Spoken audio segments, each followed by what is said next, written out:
Good morning दोस्तों, Facebook की live class में आपका स्वागत है। हम ऑर्गेनिक केमिस्ट्री कक्षा 12 की फेसबुक पर लाइव पढ़ रहे थे। आज का हमारा टॉपिक है, हम कंटिन्यू 3 क्लासों में, पिछली 3 क्लासों में हमने पढ़ा एल्किल हैलाइड।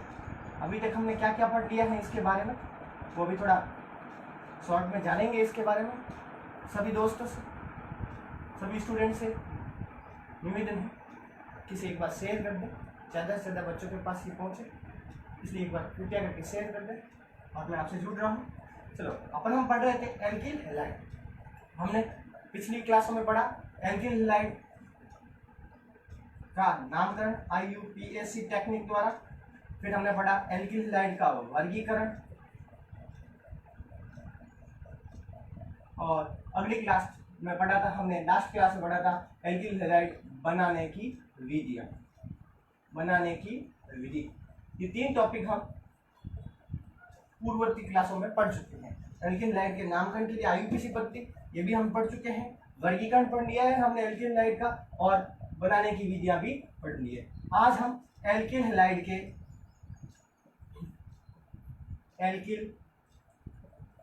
के भौतिक गुणों को पढ़ेंगे। आज का हमारा टॉपिक है एल्किल हैलाइड के भौतिक गुण। आज का हमारा टॉपिक रहेगा एल्किल हैलाइड के भौतिक गुण। टॉपिक क्या रहेगा आज का हमारा? एल्किल हैलाइड के भौतिक गुण। जो भी एल्किल हैलाइड है उनके भौतिक गुण क्या क्या है, फिजिकल कैरेक्टर क्या क्या है, वो इसको हम इस टॉपिक में आज की क्लास में पढ़ेंगे। एक बार ध्यान से देखना, एल्किल हैलाइड हम पढ़ चुके हैं कि अगर किसी हाइड्रोकार्बन के साथ हैलोजन जुड़ जाए तो जो यौगिक बनता है उस यौगिक को एल्किल हैलाइड कहते हैं। जैसे methyl chloride, ethyl chloride, chloroform, ये सब एल्किल हैलाइड के उदाहरण हैं। आज हम एल्किल हैलाइड के भौतिक गुण में पहला भौतिक गुण, जितने भी एल्किल हैलाइड होते हैं वह ध्रुवीय प्रकृति के होते हैं। हमने पढ़ा था कि RX बंध की प्रकृति के बारे में। जब हमने पढ़ा था तो मैंने कहा था आपको कि RX में X की विद्युत ऋणात्मकता ज्यादा है, इसलिए हैलोजन पर आंशिक ऋणावेश व कार्बन पर आंशिक धनावेश आ जाता है। इसलिए इसकी प्रकृति कैसी बताई थी हमने? ध्रुवीय प्रकृति। एल्किल हैलाइड की प्रकृति है वो ध्रुवीय होती है। आप जानते हो एल्किल हैलाइड की प्रकृति ध्रुवीय है। आपने विलायक के अंदर पढ़ा है समान समान को घुलता है, अर्थात एल्किल हैलाइड खुद ध्रुवीय प्रकृति का होने के कारण ये ध्रुवीय विलायक में घुलेगा। अर्थात जल अध्रुवीय विलायक है। हम कहेंगे पहला भौतिक गुण एल्किल हैलाइड जल में अविलेय है। जल में तो क्या है? अविलेय। कारण पूछे आपको जल में अविलेय क्यों है, इसका कारण क्या है? तो जल में अविलेय होने का मुख्य कारण है कि जो एल्किल हैलाइड है उसकी प्रकृति कैसी है? ध्रुवीय। जितने भी एल्किल हैलाइड है उसकी प्रकृति ध्रुवीय है, इसलिए जल में क्या होंगे? अविलेय। और अगर जल में नहीं घुलेंगे तो ये किस में घुलेंगे? जो ध्रुवीय विलायक। ध्रुवीय विलायक कौन सा है? बेंजीन, ईथर और एल्कोहल में विलय होंगे। बेंजीन, ईथर तो एल्कोहल में क्या होंगे? ये विलय होंगे। पहला भौतिक गुण हमने पढ़ा कि जो एल्किल हैलाइड है वो जल में क्या होते हैं? अविलेय। जल में क्या होते हैं? अविलेय। लेकिन बेंजीन, ईथर, एल्कोहल में क्या होते हैं? पूर्णतः विलय। पहला भौतिक गुण। दूसरा भौतिक गुण, जो एल्किल हैलाइड होते हैं सामान्यतः रंगहीन होते हैं, मतलब इनका कोई स्पेशल कैरेक्टर नहीं पाया जाता। जो सामान्यतः एल्किल हैलाइड होते हैं वो कैसे होते हैं? रंगहीन। लेकिन मेथिल ब्रोमाइड और मेथिल आयोडाइड प्रकाश के संपर्क में आने पर, प्रकाश के संपर्क में आ जाने पर कैसे हो जाते हैं? पीले रंग के हो जाते हैं। कैसे हो जाते हैं? पीले रंग के। दूसरा इसका भौतिक गुण हो गया कि ये रंगहीन प्रकृति के होते हैं, लेकिन मेथिल ब्रोमाइड, मेथिल आयोडाइड ये जब प्रकाश के संपर्क में आएंगे तो इनका रंग कैसा हो जाएगा? पीला रंग हो जाएगा। वापस आओ ना, रंग कैसा होता है? रंगहीन। लेकिन मेथिल ब्रोमाइड, मेथिल आयोडाइड जब ये प्रकाश के संपर्क में आएंगे, तो इनका रंग कैसा हो जाएगा? पीला। तीसरा भौतिक गुण। 2 भौतिक गुण हो गए। पहला भौतिक गुण हुआ ये जल में क्या होते हैं? अविलेय होते हैं। अगर जल में अविलेय होते हैं तो किस में घुलते हैं? बेंजीन, ईथर व एल्कोहल में पूर्णतः क्या होते हैं? विलय होते हैं। दूसरा भौतिक गुण, इनकी प्रकृति कैसी होती है? रंगहीन। इनका कोई स्पेशल रंग नहीं होता, लेकिन जब ये प्रकाश के संपर्क में आए, एथिल ब्रोमाइड, एथिल आयोडाइड, तो इनका रंग कैसा हो जाता है? पीला। तीसरा, इस प्रकार के यौगिक हैं जो जलाने पर, अगर इन यौगिक को जलाएं, इन यौगिकों को जलाने पर हरी ज्वाला के साथ जलते हैं। हरी ज्वाला के साथ जलते हैं। हरी ज्वाला के साथ जलते हैं। अगर एल्किल हैलाइड को जलाए हम तो एल्किल हैलाइड हरी ज्वाला के साथ जलते हैं। तीसरा इसका एक्सप्रेशन गुण हो गया कि अगर इनको जलाए तो ये हरी ज्वाला के साथ जलते हैं। चौथा इसका गुण, चौथा गुण है इसका कि इनके चौथा इनका क्वथनांक। चौथा एल्किल हैलाइड का गुण है क्वथनांक। अगर क्वथनांक की बात करें तो इनका क्वथनांक है वह अणुभार बढ़ने के साथ साथ बढ़ता है। अणुभार बढ़ने के साथ साथ अणुभार बढ़ने के साथ बढ़ता है। आपको समझ आ गया होगा, इनका क्वथनांक है वह अणुभार बढ़ने के साथ साथ बढ़ता है, लेकिन शाखाएं बढ़ने पर, शाखाएं बढ़ने पर कम होता है। इनका क्वथनांक अणुभार बढ़ने के साथ साथ बढ़ता है, लेकिन शाखाएं बढ़ने पर इनका क्वथनांक धीरे धीरे क्या हो जाता है, कम। ये इसका कौन सा गुण हो गया, चौथा। हमने एल्किल हैलाइड के भौतिक गुण पढ़े। पहला गुण पढ़ा हमने एल्किल हैलाइड जल में क्या होते हैं, अवले। बेंजीन, ईथर, अल्कोहल में क्या होते हैं, विलेय। दूसरा गुण पढ़ा इनकी प्रकृति कैसी होती है, रंगहीन, लेकिन जब ये प्रकाश के संपर्क में आए मेथिल ब्रोमाइड और मेथिल आयोडाइड तो पीले रंग के हो जाते हैं। और तीसरा गुण, अगर इनको जलाएं तो जलाने पर ये हरी ज्वाला के साथ जलते हैं। चौथा गुण, अणुभार बढ़ने के साथ साथ क्वथनांक बढ़ता है, लेकिन शाखाएं बढ़ने के साथ साथ क्वथनांक क्या होता है, कम। अगर आपको पूछे क्वेश्चन के रूप में, अगर आपके सामने क्वेश्चन आए कि CH3F, CH3Cl, CH3Br और CH3I में क्वथनांक किसका अधिक होगा, ध्यान से देखना। CH3F, CH3Cl, CH3Br और CH3I में क्वथनांक किसका अधिक होगा, तो वेरी सिंपल, फ्लोरीन, क्लोरीन, देखो इधर भी मैथिल है, इधर भी मैथिल है, इधर भी मैथिल है, इधर भी मैथिल है, अर्थात इनका अणुभार क्या है, सेम। लेकिन फ्लोरीन, क्लोरीन, ब्रोमीन और आयोडाइड में अणुभार किसका ज्यादा है, आयोडीन का। आयोडीन का अणुभार ज्यादा है, फिर कल बजाय आईएनटी, आयोडीन का अणुभार ज्यादा है, इसलिए इनका क्वथनांक किसका ज्यादा होगा, आयोडीन का। क्यों, क्योंकि इसका अणुभार ज्यादा है, अणुभार ज्यादा होने के कारण इसका क्वथनांक क्या होगा, अधिक। हमने कहा अणुभार बढ़ने के साथ साथ क्वथनांक बढ़ता है, लेकिन शाखाएं बढ़ने के साथ साथ क्वथनांक क्या होता है, कम। अगर आपके सामने इस टाइप से आ जाए CH3C, CH3, CH3I, CH3CH, CH3I और CH3CH2, CH2 और I, इसमें क्वथनांक आपको पूछे किसका अधिक होगा, क्वथनांक इसमें क्वथनांक यहाँ पूछे तो आपको पता है शाखाएं बढ़ने के साथ साथ क्वथनांक क्या होता है, कम। तो इधर इसका क्वथनांक क्या होगा, अधिक। इसका क्वथनांक क्या होगा, अधिक। क्यों, क्योंकि शाखाएं बढ़ने के साथ साथ क्वथनांक क्या होता है, कम, और अणुभार बढ़ने के साथ साथ क्वथनांक क्या होता है, अधिक। ये हमने पढ़े एल्किल हैलाइड के भौतिक गुण। आपने समझ दिए होंगे भौतिक गुण। 5 मिनट का समय दे रहा हूँ, सब बच्चे अपने अपने नोटबुक में से नोट कर लें, और सबसे निवेदन है एक बार से ग्रुप में शेयर करें, ज्यादा से ज्यादा स्टूडेंट्स को फायदा पहुंचे, ज्यादा से ज्यादा स्टूडेंट इस बात में समझ सके। इसलिए एक बार इसको देख लें, 5 मिनट का समय है, उसके बाद आगे के टॉपिक करवाते हैं।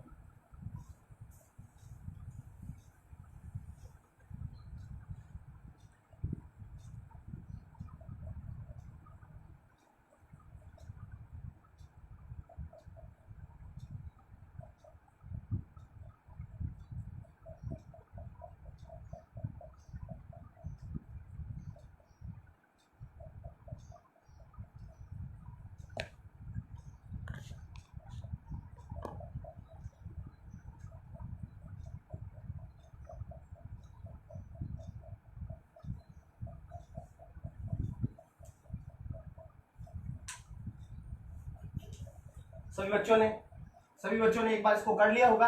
अब हम पढ़ेंगे एल्किल हैलाइड के रासायनिक गुण। भौतिक गुण आपने समझ दिए होंगे, एक बार वापस रिपीट कर लेते हैं। भौतिक गुण, एल्किल हैलाइड जल में तो क्या होते हैं, अविलेय, जल में क्या होते हैं, अविलेय। लेकिन बेंजीन, ईथर, अल्कोहल में पूर्णतः क्या होते हैं, विलेय। जल में अविलेय होने का मुख्य कारण क्या है कि एल्किल हैलाइड की प्रकृति कैसी होती है, ध्रुवीय, और जल की प्रकृति कैसी होती है, अध्रुवीय, और इसलिए समान में नहीं घुलता, इसलिए जल में क्या होता है, अविलेय। लेकिन बेंजीन, ईथर, अल्कोहल में पूर्णतः क्या होंगे, विलेय। और ये रंगहीन प्रकृति के होते हैं। मेथिल ब्रोमाइड, मेथिल आयोडाइड है, वो प्रकाश के संपर्क में आने पर कैसे हो जाते हैं, पीले रंग के हो जाते हैं, और जलाने पर हरी ज्वाला के साथ जलते हैं। और क्वथनांक, अणुभार बढ़ने के साथ साथ क्वथनांक बढ़ता है, लेकिन शाखाएं बढ़ने के साथ साथ इनका क्वथनांक क्या होता है, कम होता है।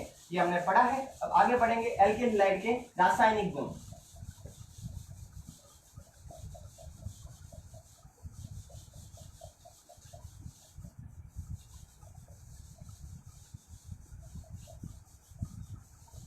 अगला टॉपिक होगा एल्किल हैलाइड के रासायनिक गुण। एल्किल हैलाइड के रासायनिक गुण, अगला टॉपिक है आपके एल्किल। आपसे एक बार निवेदन है, सभी एक बार इसको ग्रुपों में शेयर कर दें, ज्यादा से ज्यादा बच्चे जुड़े, उसका फायदा पहुंचे। एल्किल हैलाइड के रासायनिक,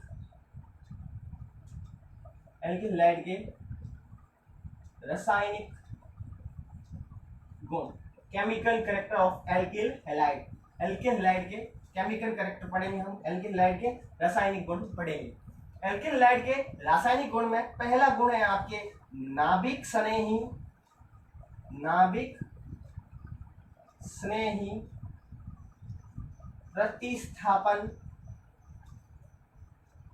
अभिक्रिया।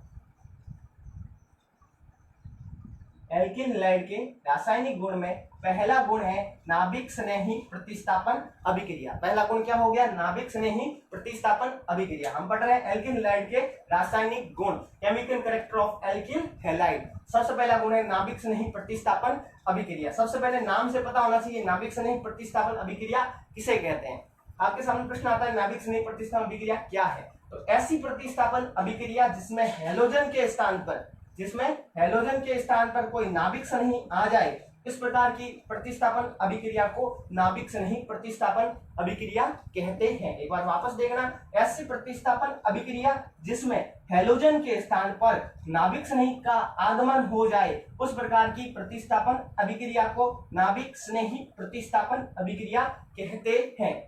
आपको समझ आ गया होगा नाभिक स्नेही प्रतिस्थापन अभिक्रिया किसे कहते हैं। मतलब इसमें कोई हैलोजन बाहर जाएगा और उसके स्थान पर नाभिक स्नेही का क्या होगा? आक्रमण होगा, इसलिए इस अभिक्रिया को नाभिक स्नेही प्रतिस्थापन अभिक्रिया कहते हैं। ध्यान रखना, नाभिक स्नेही प्रतिस्थापन अभिक्रिया दो प्रकार की होती है। नाभिक स्नेही प्रतिस्थापन अभिक्रिया कितने प्रकार की होती है? दो। बोर्ड पे समझना ध्यान से, नाभिक स्नेही प्रतिस्थापन अभिक्रिया दो प्रकार की होती है। पहली होती है SN1 अभिक्रिया, दूसरी होती है SN2 अभिक्रिया। एक अणुक नाभिक स्नेही प्रतिस्थापन अभिक्रिया, इसका नाम क्या होगा? एक अणुक नाभिक स्नेही प्रतिस्थापन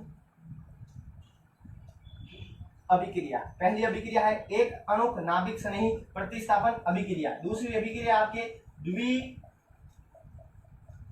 अणुक नाभिक स्नेही प्रतिस्थापन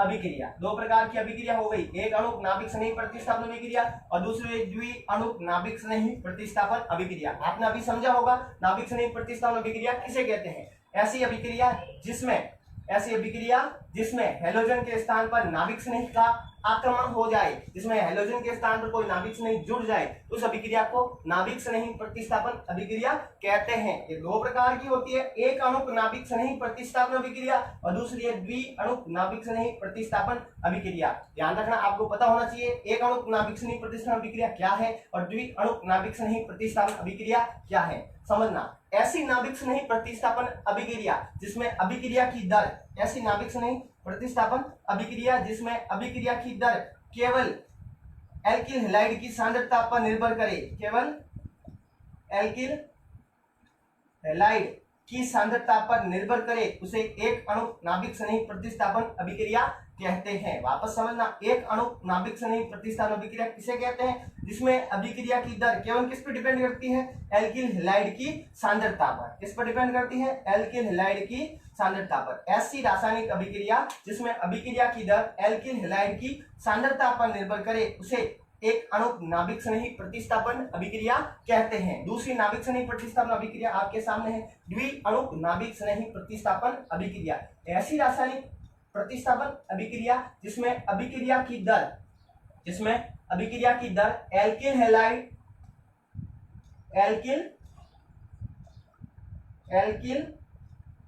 हैलाइड व नाभिक स्नेही दोनों पर डिपेंड करे, एल्किल हैलाइड व नाभिक स्नेही दोनों पर डिपेंड करे, इसलिए उसे द्विअणुक नाभिक स्नेही प्रतिस्थापन अभिक्रिया कहते हैं। परिभाषा आपने समझ ली होगी, एक अणुक नाभिक स्नेही प्रतिस्थापन अभिक्रिया और दूसरी है द्विअणुक नाभिक स्नेही प्रतिस्थापन अभिक्रिया। ऐसी अभिक्रिया जिसमें अभिक्रिया की दर केवल एल्किल हैलाइड की सांद्रता पर डिपेंड करे उसे एक अणुक नाभिक स्नेही प्रतिस्थापन अभिक्रिया कहते हैं, और ऐसी अभिक्रिया जिसमें अभिक्रिया की दर एल्किल हैलाइड के साथ नाभिक स्नेही पर डिपेंड करे उसे द्विअणुक नाभिक स्नेही प्रतिस्थापन अभिक्रिया कहते हैं। आपको समझ आ गया होगा, नाभिक स्नेही प्रतिस्थापन अभिक्रिया दो प्रकार की होती है, एक अणुक नाभिक स्नेही प्रतिस्थापन अभिक्रिया, दूसरी होती है द्विअणुक नाभिक स्नेही प्रतिस्थापन अभिक्रिया। सबसे पहले हम पढ़ेंगे एक अणुक नाभिक स्नेही प्रतिस्थापन अभिक्रिया। उससे पहले आपको 2 मिनट का समय दे रहा हूं, इसको ध्यान से देखें और नोटबुक में नोट करें, और सभी दोस्तों से स्टूडेंट से निवेदन है एक बार ज्यादा से ज्यादा इसको शेयर करें, ज्यादा से ज्यादा बच्चों तक ये मटेरियल पहुंचे, इसलिए आप ज्यादा से ज्यादा बार ग्रुपों में इसको शेयर करें। और 1 मिनट का समय दे रहा हूं, आप इसको नोटबुक में नोट करें।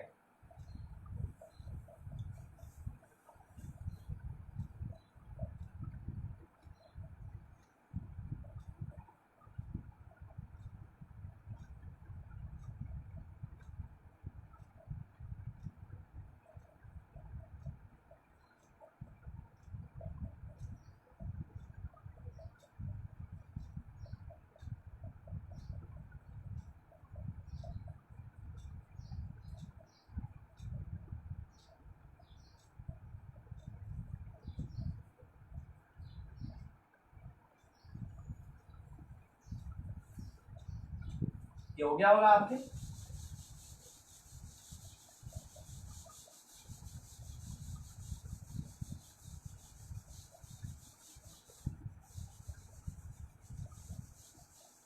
सबसे पहले अभिक्रिया आपकी आएगी SN1 नाभिक स्नेही प्रतिस्थापन अभिक्रिया। सबसे पहले SN1 नाभिक स्नेही प्रतिस्थापन अभिक्रिया, सबसे पहले अभिक्रिया कौन सी होगी? SN1 नाभिक स्नेही प्रतिस्थापन अभिक्रिया। ऐसी नाभिक स्नेही प्रतिस्थापन अभिक्रिया जिसमें अभिक्रिया की दर केवल एल्किल हैलाइड की सांद्रता पर डिपेंड करे उसे एक अणुक नाभिक स्नेही प्रतिस्थापन अभिक्रिया कहते हैं। परिभाषा आपको समझ आ गई होगी। ऐसी नाभिक स्नेही प्रतिस्थापन अभिक्रिया जिसमें अभिक्रिया की दर केवल एल्किल हैलाइड की सांद्रता पर डिपेंड करे उसे एक अणुक नाभिक स्नेही प्रतिस्थापन अभिक्रिया कहते हैं। अब इसमें या इस अभिक्रिया की विशेषता क्या है? यह अभिक्रिया 2 पदों में संपन्न होती है। कितने पदों में? 2 पदों में संपन्न होती है। SN1 अभिक्रिया है वह 2 पदों में संपन्न होती है, पहली बात। और इसमें जो प्रथम पद है वह मंद गति से वह दूसरा पद है वह तीव्र गति से संपन्न होता है। पहली विशेषता हो गई SN1 अभिक्रिया की कि इसमें अभिक्रिया की दर केवल एल्किल हैलाइड की सांद्रता पर डिपेंड करती है, पहली विशेषता।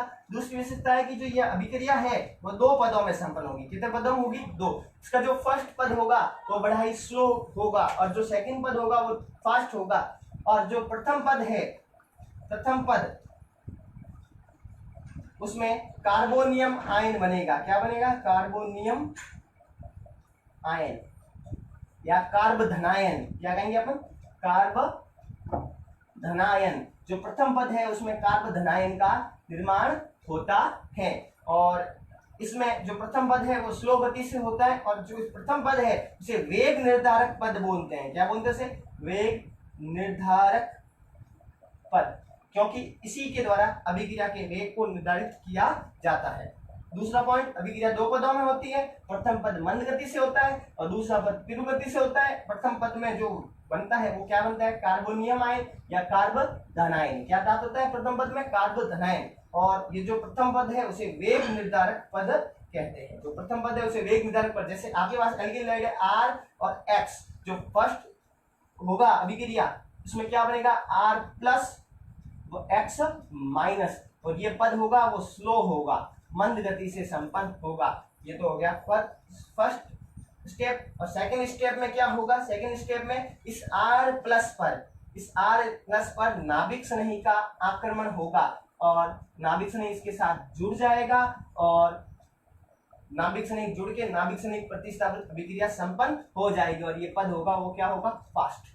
समझ आ गई बात। यह अभिक्रिया कितने पदों में संपन्न हुई? 2 पदों में। पहले पद में कार्बोधनायन का निर्माण होता है और दूसरे पद में कार्बोधनायन पर नाभिक स्नेही का आक्रमण पाया जाता है और ये स्टेप होता है वो फास्ट होता है। और जो प्रथम पद है उसे वेग निर्धारण पद कहते हैं। और तीसरी बात, इस अभिक्रिया में अपन बात करें, इस अभिक्रिया में जो नाभिक स्नेही का आक्रमण है, नाभिक स्नेही का आक्रमण है वो दोनों दिशाओं से होता है। दोनों दिशाओं से कैसे? कि नाभिक स्नेही या न्यूक्लियोफिलिक इधर से भी अटैक कर सकता है और ये न्यूक्लियोफिलिक इधर से भी अटैक कर सकता है। अर्थात नाभिक स्नेही का आक्रमण दोनों दिशा से होता है। नाभिक स्नेही का आक्रमण दोनों दिशा से होता है। जो नाभिक स्नेही है इधर से भी अटैक कर सकता है और इधर से भी अटैक कर सकता है। इसलिए जो प्रोडक्ट बनता है, जो उत्पाद बनता है वो रेसेमिक मिश्रण होता है। उत्पाद क्या होता है? रेसेमिक